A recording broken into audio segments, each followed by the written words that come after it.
Alright guys, so if you guys are playing any sports or interested in playing any sports, please take a listen. So what are any recent news on sports right now? Okay, so last week was the first week of practice for fall sports.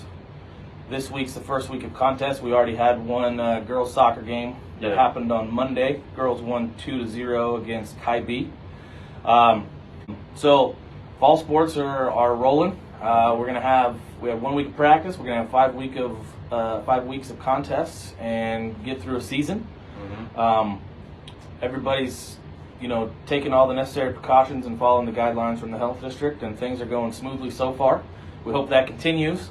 I think what everybody probably wants to know about is fans and who's going to be allowed to watch the games, or where can the games be seen from. As of right now, as a league and state, we've been limited to 200 fans per contest, per site. So we are only allowing 2 spectators per adult or per student athlete. So example, football team has 30 kids on the football team. Each football player gets 2 kids or 2 spectators to come and watch their contest. And we want to make sure that parents and grandparents and relatives have the first option.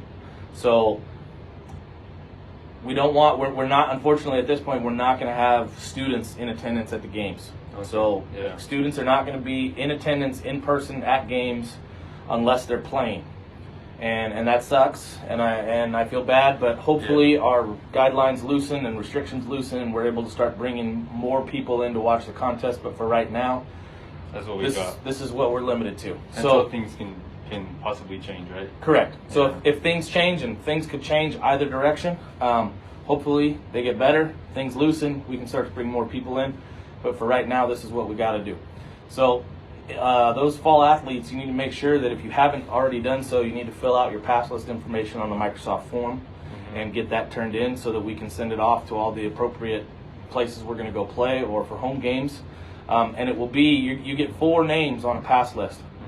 Only the first 2 names that show up are going to be allowed entry. So what we don't want to see is, you go to Riverview for volleyball, you have 4 people show up. Only the first 2 are going to get entry to that game. The other 2 have driven all the way to Riverview, and they're not going to get to watch you play. So it's up to the student, up to the parents, up to the family to communicate which 2 adults go, which 2 spectators go to each contest.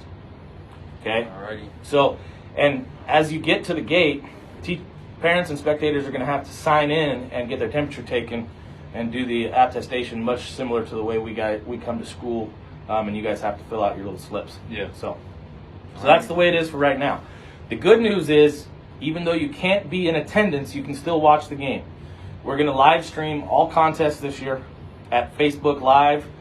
There's an EWAC 2B Athletics Facebook page that we created, and so if you should be able to just access that, search EWAC 2B Facebook on the Facebook page, and there's live videos, there's links to it, and you should be able to watch every contest there is. All right.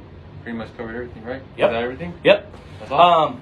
The one thing I would say is spring sports are going to start on the 29th of March.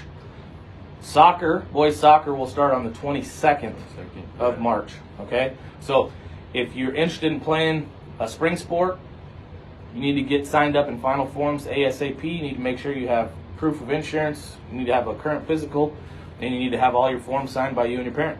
All right. Okay? That's pretty much it. All right. Thank Go you. Scotties. Justin's will be in the parking lot March 2nd from 11:30 to 1:30, taking ring orders for juniors and graduation orders for seniors.